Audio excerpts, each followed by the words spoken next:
नमस्कार, अपना प्रदेश उत्तर प्रदेश उत्तराखंड देख रहे हैं आप। मैं हूं आपके साथ पूजा मोहन पांडे। खबरों की शुरुआत करते हुए सबसे पहले आपको बता देते हैं कि वैश्विक महामारी कोरोना वायरस के संक्रमण से उबरने के बाद का निर्धारित समय पूरा करने के बाद सीएम योगी आदित्यनाथ ने कोरोना वैक्सीन की दूसरी डोज भी ले ली है। लखनऊ के डॉक्टर श्यामा प्रसाद मुखर्जी अस्पताल में कोरोना का वैक्सीनेशन कराने के बाद उन्होंने सर्टिफिकेट भी प्राप्त किया। सीएम योगी आदित्यनाथ ने 4 मई को सिविल अस्पताल में ही कोरोना वैक्सीन की पहली डोज हासिल करी थी। सिविल अस्पताल के निदेशक डॉक्टर सुभाष चंद्र सुंदरयाल ने बताया कि सिविल अस्पताल में 83,000 लोगों का वैक्सीनेशन किया जा चुका है, जो कि लखनऊ में किसी भी अस्पताल में लगाई जाने वाली वैक्सीन की सर्वाधिक डोज है। तो आपको ये भी बता दें कि सीएम योगी आदित्यनाथ ने सिविल अस्पताल में कोरोना वैक्सीन का सेकेंड डोज लेने के बाद ट्वीट करके खुशी भी जाहिर की है। मुख्यमंत्री ने ट्वीट करते हुए कहा कि आज स्वदेशी कोविड वैक्सीन की दूसरी डोज प्राप्त करके मन प्रफुल्लित है। आदरणीय प्रधानमंत्री जी के मार्गदर्शन में कोरोना वैक्सीन का ये सुरक्षा कवच सभी नागरिकों को मुफ्त प्रदान किया जा रहा है। आप सब लोग भी अपने क्रम आने पर अवश्य लगवाएं टीका। जीत का तभी कोरोना हारेगा, भारत जीतेगा। जुलाई के महीने में देश के 6 राज्यों में स्कूल खोल दिए गए हैं। आपको बता दें कि वहीं इस कड़ी में सीएम योगी आदित्यनाथ ने भी टीम 9 के साथ बैठक करी। बैठक में अहम फैसला निकलकर सामने आया, जिसमें उत्तर प्रदेश में 16 अगस्त से स्कूल खोले जाएंगे। इस दौरान कोरोना गाइडलाइन का सख्ती से पालन किया जाएगा और छात्रों को सोशल डिस्टेंसिंग और मास्क पहनना अनिवार्य किया गया है। इसके अलावा छात्रों को अपने अभिभावकों से लिखित सहमति पत्र भी लाना होगा। जारी आदेश के हिसाब से कक्षाओं में एक बार में ज्यादातर 50% तक ही बच्चे उपस्थित रहने वाले हैं, यानी कि 50% क्षमता के साथ स्कूल संचालित होंगे। इस खबर पर ज्यादा जानकारी के लिए राजधानी लखनऊ से हमारे साथ अनूप जुड़ चुके हैं। अनूप, क्या कुछ अपडेट है ग्राउंड जीरो से? देखिए पूजा, उत्तर प्रदेश में शिक्षा विभाग को लेकर जिस तरीके से टीम 9 ने बैठक हुई और मुख्यमंत्री योगी आदित्यनाथ ने आदेश दिया कि जो स्कूल हैं वो खोले जाएं और उसकी तैयारी शिक्षा विभाग करे, स्कूल को सैनिटाइजेशन कराए या फिर कोरोना कायदे कानून के हिसाब से स्कूल खोले जाए। 16 अगस्त के खोलने के निर्देश दिए गए हैं। उसके पहले शिक्षा विभाग को आदेश दिया गया है कि उस शिक्षा जो स्कूल है उनमें सफाई हो जाए, उनपे सैनिटाइजेशन हो जाए ताकि किसी प्रकार से दिक्कत न हो। अब उसके बाद फिर आज अभी योजना भवन में डिप्टी सीएम दिनेश शर्मा और मुख्य सचिव आर.के. तिवारी, अपर मुख्य सचिव ACS होम अवनीश अवस्थी समेत तमाम अफसर थे। उसमें शिक्षा विभाग के अफसर साथ ही साथ और उत्तर प्रदेश के सभी डीएम के साथ वीसी की गई, जिसमें शिक्षा विभाग स्कूल खोलने को लेकर विस्तृत आदेश दिए गए हैं। खासकर अब समस्या आएगी कि जिस तरीके से कोरोना काल यही खत्म होने वाला है, ऐसे में जो वैक्सीनेशन है, जो बच्चे जिनका वैक्सीन नहीं लगी है उनके लिए कहीं न कहीं दिक्कत है। उनके लिए आदेश दिया गया है कि जो जिला प्रशासन है वो जो 18 साल से ऊपर के बच्चे हैं उनको प्राथमिकता से वैक्सीन लगवाए। उसके साथ ही साथ कोरोना कायदे कानून का पालन करे। जो स्कूल खोलेंगे वो 2 पाली में खुलेंगे, 4-4 घंटे का जो शिफ्ट रखी जाएगी। साथ ही साथ अभिभावकों से एक लेटर लिया जाएगा, उनसे अनुमति ली जाएगी। किसी भी जो छात्र को बाध्य नहीं किया जाएगा कि स्कूल आने को लेकर के। अब ऑनलाइन की सुविधा यहीं से समाप्त की जाएगी क्योंकि 2 पालियों में स्कूल चलेगा। जाहिर सी बात, ऐसे में कहीं न कहीं बच्चों को लेकर जिस तरीके से स्थिति बन रही है और साथ ही साथ कोरोना काल चल रहा है, ऐसे में एक बड़ी प्रशासन के सामने चुनौती होगी कि जल्द से जल्द उनको टीकाकरण बहुत जल्दी लगवाया जाए। कुछ जो बच्चे होते हैं हाई स्कूल में वो 18 साल से कम होते हैं। बिल्कुल, यहाँ पर जो छोटे बच्चे हैं उनके लिए परेशानी आने वाली है, लेकिन हालांकि सरकार ने एसओपी जरूर जारी कर दी है। अब देखना ये होगा कि ये एसओपी कितना ज्यादा फॉलो की जाती है। बहुत शुक्रिया अनूप, हमारे साथ जुड़ने के लिए, अहम जानकारी ग्राउंड जीरो से साझा करने के लिए।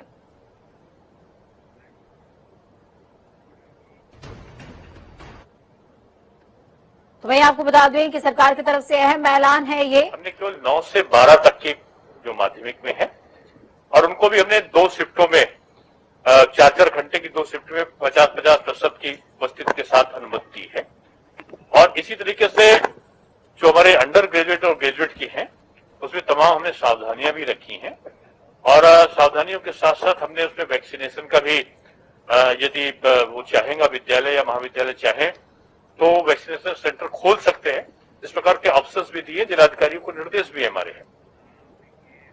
तो वहीं दूसरी तरफ बिहार की हम पार्टी के जो नेता हैं और राज्य के पूर्व मुख्यमंत्री जितिन राम मांझी के बेटे संतोष कुमार सुमन ने लखनऊ में उत्तर प्रदेश के मुखिया योगी आदित्यनाथ से बातचीत करी है, मुलाकात करी है। बिहार सरकार में कैबिनेट मंत्री संतोष कुमार सुमन ने इस मुलाकात में योगी आदित्यनाथ सरकार की ओर से किए जा रहे विकास कार्यों की सराहना करी। इस दौरान सीएम योगी आदित्यनाथ ने भी उन्हें उपहार के तौर पर ऐतिहासिक कुंभ आयोजन की पुस्तक दी है।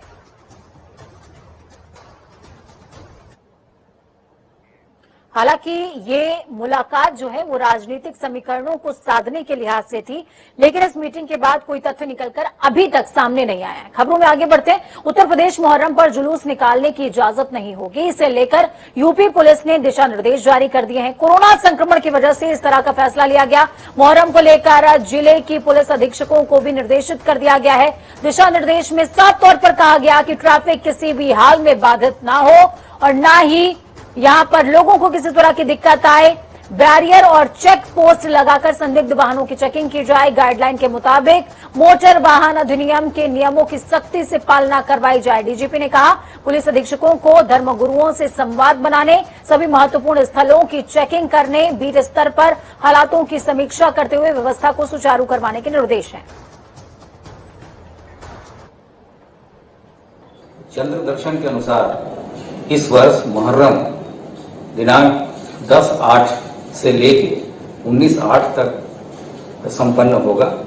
इस संबंध में एक विस्तृत दिशा निर्देश फील्ड के सभी अधिकारियों के लिए 31 जुलाई को पुलिस महानिदेशक का कार्यालय से जारी किए गए हैं, जिसमें कि क्या करना है और क्या नहीं करना है और पूर्व में किस तरह के विवाद इस दौरान होते हैं, इसका पूरा उल्लेख है।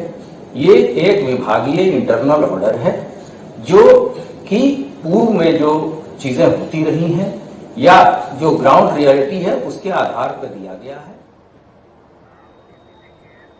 तो वहीं इस सर्कुलर के एक हिस्से की भाषा को लेकर सिया समुदाय में नाराजगी साफ तौर पर देखने को मिल रही है। हालांकि पुलिस प्रशासन ने स्पष्ट कर दिया कि सर्कुलर में कोई विचित्र बात नहीं लिखी गई है, ये इंटरनल आदेश है। तो वहीं दूसरी ओर वरिष्ठ शिया धर्म गुरु मौलाना कल्बे जव्वाद नकवी का कहना है कि डीजीपी के सर्कुलर की भाषा आपत्तिजनक है। यदि भाषा को नहीं बदला जाता तो मुहर्रम की कमेटियां पुलिस की तैयारियों की बैठक में हिस्सा नहीं लेंगी।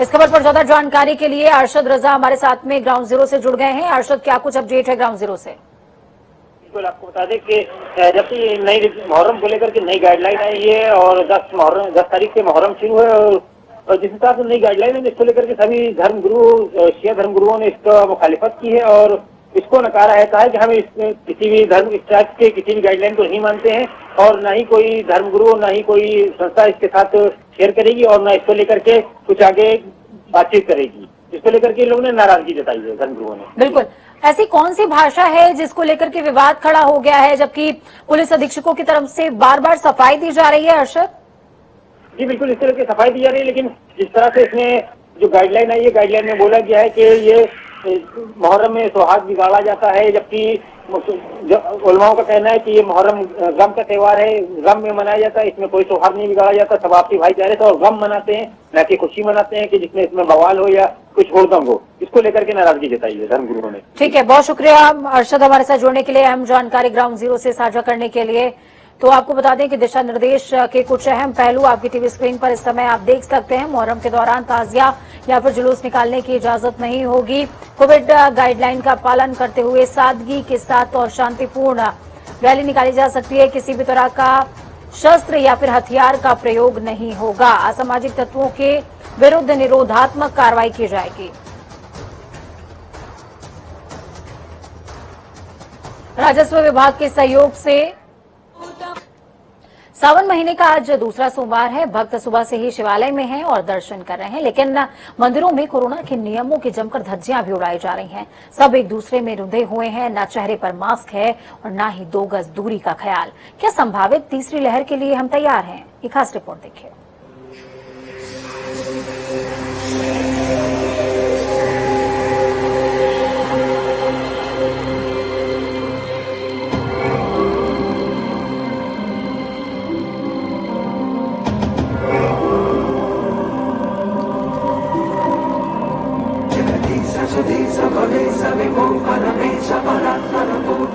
सावन महीने का आज दूसरा सोमवार है। सुबह से ही शिवालयों में हर हर महादेव, बम बम भोले के नारे गुंजायमान हैं। श्रद्धालुओं ने शिव का जलाभिषेक किया, विधिवत पूजा की, पुष्प, बेलपत्र, धतूरे से सजाकर शिव की महाआरती की गई। सुबह से ही मंदिरों में घंटी, घड़ियाल, शंख और झाल के बीच भोलेनाथ के उद्घोष से माहौल भक्तिमय बना रहा। भक्तों ने महामृत्युंजय के जाप के साथ रुद्राभिषेक भी किया।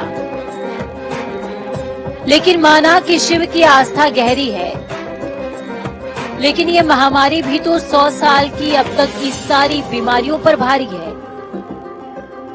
माना कि शिव बड़े बड़े संकटों को दूर कर सकते हैं, लेकिन इस कदर भीड़ में सामाजिक दूरी की धज्जियां उड़ाकर महामारी को न्योता देने में भला कैसी समझदारी? अपने साथ अपने परिवार वालों को संकट में डालना भला कैसी बुद्धिमानी है? मान्यता और आस्था की चाहे कितनी ही दलीलें क्यों ना दें, मगर ये तस्वीरें डराती हैं, रोंगटे खड़े कर देती हैं। विशेषज्ञ लगातार कोरोना की तीसरी लहर को लेकर चेतावनी दे रहे हैं। सरकार लगातार कोरोना से बचने के लिए वैक्सीनेशन और कोविड गाइडलाइन पर जोर दे रही है, लेकिन ये तस्वीरें उन सारी कोशिशों पर पानी फेरती नजर आ रही हैं। सरकार ने कोरोना वायरस की तीसरी लहर की आशंका के बीच दिल्ली तक मंथन करने के बाद कांवड़ यात्रा को पहले ही रद्द कर दिया है। लेकिन सावन के सोमवार में मंदिरों में उमड़ती इस भीड़ ने सारी व्यवस्थाओं पर पानी फेर दिया। जहां तक आपकी नजर जाएगी, ठसाठस भीड़ ही नजर आएगी। 2 गज दूरी का प्रोटोकॉल श्रद्धालुओं ने कदमों तले रौंद डाला है। कोरोना वायरस का डर यहाँ किसी के चेहरे पर नजर नहीं आ रहा। मंदिरों में ऐसी भीड़ उमड़ी है कि कोरोना भी सांसत में है, कहीं उसका दम ही ना निकल जाए। लोगों की लापरवाही भरी ये तस्वीरें लगातार सामने आ रही हैं। मंदिरों में सोशल डिस्टेंसिंग जैसे कोई नियम नहीं है। अगर नियम है तो फॉलो क्यों नहीं हो रहे? अगर यही हाल रहा तो आशंकित कोरोना की तीसरी लहर को आने में ज्यादा वक्त नहीं लगेगा। ब्यूरो रिपोर्ट, जनता टीवी। तो सावन का महीना चल रहा है, भक्त मंदिरों में जाकर दर्शन पूजन कर रहे हैं। कहीं कोरोना के नियमों का ख्याल रखा गया तो कहीं पर जमकर धज्जियां भी उड़ी। आप अपनी टीवी स्क्रीन पर एक साथ सूबे के कई जिलों से आई तस्वीरें देख पा रहे हैं, जिसमें लोग शिव की पूजा करते नजर आ रहे हैं। कहीं लंबी कतार तो कहीं सोशल डिस्टेंसिंग का भी ख्याल नहीं। कई लोग बिना मास्क के भी नजर आ रहे हैं, तो कहीं पर लोगों को अपना भी ख्याल रहा, अपनों का भी ख्याल रहा। तस्वीरें 6 हैं, तासीर पूरे सूबे की समझिए। इटावा, आगरा, फतेहपुर, कन्नौज, लखनऊ, मनकामेश्वर मंदिर और श्रावस्ती।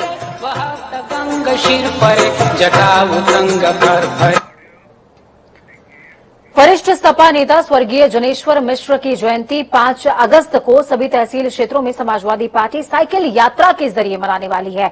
आपको बता दें कि यात्रा की तैयारी के लिए सपा कार्यालय पर बैठक करते हुए खाका खींचा गया है, जिसकी अध्यक्षता जिलाध्यक्ष और प्रमोद त्यागी ने खुद करी। इसका संचालन जिला महासचिव जिया चौधरी ने किया है।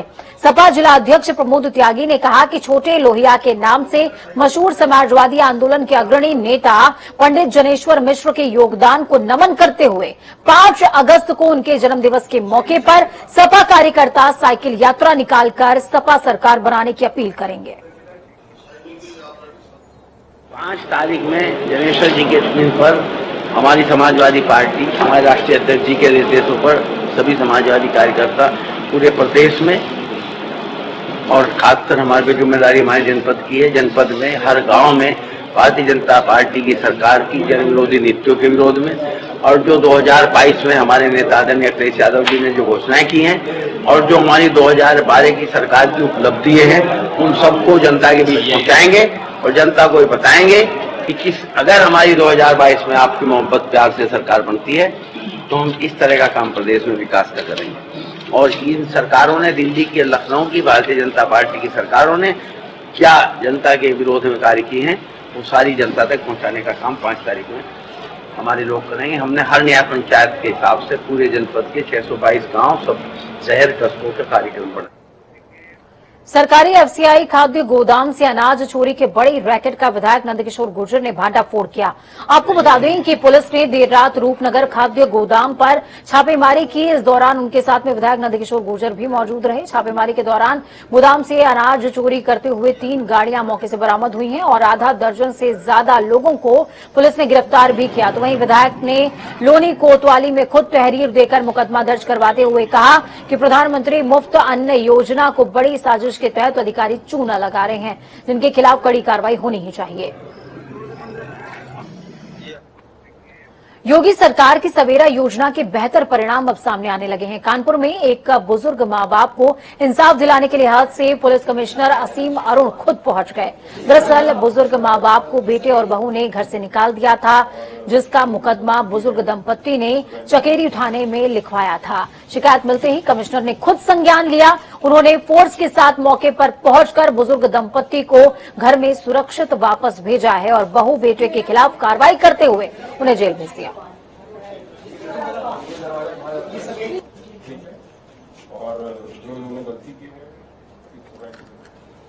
तो समाज के लिए कहीं ना कहीं ये मामला एक नजीर के जैसा है और एक सबक के जैसा भी कि माँ बाप के साथ जिन्होंने पूरे जीवन हमारे लिए अपना जीवन कुर्बान कर दिया, त्याग किया, तपस्या की, उनके साथ ऐसा तो नहीं होना चाहिए। खबरों में आगे बढ़ते हुए रुक करेंगे देवभूमि का। उत्तराखंड के मुख्यमंत्री पुष्कर सिंह धामी ने अपने आवास से सोमवार को मुख्यमंत्री वात्सल्य योजना का शुभारंभ किया। इस मौके पर बच्चों को डीबीटी यानी कि डायरेक्ट बेनिफिट ट्रांसफर के माध्यम से सीधे खातों में सरकारी आर्थिक सहायता दी गई। योजना के पहले चरण में लाभार्थी बच्चों को हर महीने 3,000 रुपए मिलेंगे। सभी लाभार्थी बच्चों को आर्थिक सहायता के साथ साथ उनकी शिक्षा और स्वास्थ्य सुविधाएं प्रदान की जाएंगी। प्रदेश के सभी जिलों में एक साथ योजना का शुभारंभ हो गया है। कोविड-19 या फिर अन्य बीमारियों के चलते माता पिता की मृत्यु से प्रभावित बच्चों के कल्याण के लिए उत्तराखंड सरकार ने ये इनिशिएटिव लिया है। हमने जो है ये प्राइमरी रूप से ऐसा किया है कि इतनी आवश्यकता उनके परिवार को चलाने के लिए घर में राशन इत्यादि की व्यवस्था हो जाए, अन्य व्यवस्थाएं हो जाए, उसके लिए हमने व्यवस्था की है। इतना समय समय पर और जैसी जरूरत होगी उन बच्चों के लिए करेंगे। तो वहीं आपको बता दें कि उत्तराखंड कांग्रेस का 3 दिवसीय विचार मंथन शिविर ऋषिकेश में आयोजित किया जा रहा है। एआईसीसी की मीडिया प्रभारी जरिता लेफ्टलांग और राजीव महर्षि ने बताया कि 3 दिवसीय मंथन शिविर 3 से 5 अगस्त तक ऋषिकेश में आयोजित किया जाएगा। विचार मंथन शिविर में राज्य का शीर्ष नेतृत्व इकट्ठा होकर 2022 की विधानसभा चुनावों के मद्देनजर अभियान का आगाज करेगा। मंथन शिविर में प्रदेश प्रभारी देवेंद्र यादव, प्रदेश अध्यक्ष गणेश गोंदियाल, चुनाव प्रचार समिति अध्यक्ष हरीश रावत और नेता प्रतिपक्ष प्रीतम सिंह सहित सभी वरिष्ठ नेता मौजूद रहेंगे। तो आपको बता दें कि इस खबर पर ज्यादा जानकारी के लिए अजीत काम्बोज हमारे साथ में जुड़ चुके हैं। अजीत, क्या कुछ अपडेट है ग्राउंड जीरो से? कल से इस शिविर का या यूं कहें कि अभियान का आगाज कांग्रेस करने वाली है, जो कि विधानसभा चुनाव के मद्देनजर कांग्रेस की तैयारियों पर विशेष है। बिल्कुल पूजा, अगर बीते रोज की बात की जाए तो पूर्व मुख्यमंत्री हरीश रावत के आवास से उत्तराखंड कांग्रेस ने अपने चुनावी प्रचार का आगाज कर दिया है और इसी को देखा जाए तो कल से यानी कि 3 अगस्त से लेकर 5 अगस्त तक एक विचार मंथन शिविर का आयोजन ऋषिकेश में किया जा रहा है, जहां पर कल यानी पहले दिन 3 अगस्त को जो फ्रंटलाइन कमिटीज हैं उत्तराखंड कांग्रेस की, उनकी बैठकें सुबह से लेकर शाम तक होगी। उसका पूरा कार्यक्रम जारी किया जा चुका है। 4 अगस्त को जो तमाम जिलों के पदाधिकारी हैं उनके साथ उत्तराखंड कांग्रेस के वरिष्ठ नेता बैठेंगे, उनके साथ विचार मंथन होगा और 5 तारीख को यानी कि अंतिम दिन कोर कमेटी होगी और जो 3 दिनों का पूरा एक समावेश होगा इस पर चर्चा होगी। तो कुल मिलाकर अब उत्तराखंड कांग्रेस पूरी तरह से चुनावी मोड में आ चुकी है और जिस तरह से चुनाव प्रचार का आगाज करने के बाद अब सीधे तौर पर एक विचार मंथन किया जा रहा है। तो सीधे तौर पर जनता के बीच जाने को लेकर क्या कुछ तैयारियां होगी, क्या कुछ किया जा सकता है, इसको लेकर एक मंथन होगा और उसी की तरह से फील्ड में उतरने की तैयारी कांग्रेस ने की है। बिल्कुल, बहुत शुक्रिया हमारे साथ जुड़ने के लिए अजीत। अहम जानकारी ग्राउंड जीरो से साझा करने के लिए। खबरों में आगे बढ़ेंगे और आपको बताएंगे कि कोरोना के चलते उत्तराखंड में लंबे समय से बंद स्कूल सोमवार को खोल दिए गए। हालांकि सरकार ने पहले चरण में कक्षा 9 से लेकर के 12वीं तक की कक्षाओं को संचालित करने का फैसला लिया। लंबे समय के बाद स्कूल पहुंचे छात्र छात्राओं में उत्साह जरूर देखने को मिला। तो वहीं स्कूल प्रशासन भी अलर्ट मोड पर है। सरकार की तरफ से जारी गाइडलाइंस का पालन कराता स्कूल प्रशासन नजर आया।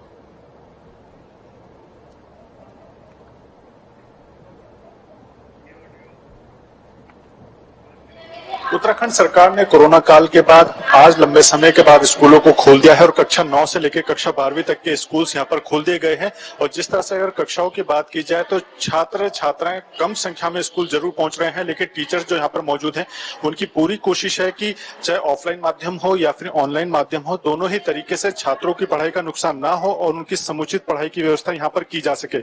इसको लेकर व्यवस्था यहाँ पर दुरुस्त की गई है। सब तरह की जो व्यवस्थाएं सरकार की तरफ से दी जानी चाहिए, चाहे एसओपी का पालन करना हो या फिर तमाम जो व्यवस्थाएं सरकार की तरफ से दी गई हैं, वो यहाँ पर रखी गई हैं कि कैसे यहाँ पर छात्रों के भविष्य को उज्जवल किया जाए। और एक जो पढ़ाई के नुकसान की बात हो रही थी कोरोना के चलते, वो यहाँ पर दूर किया जा सके। और साथ ही क्या व्यवस्थाएं शासन प्रशासन की तरफ से स्कूल्स को जारी की गई हैं और स्कूल की तरफ से क्या समुचित व्यवस्थाएं की गई। खुद प्रिंसिपल यहाँ पर मौजूद है।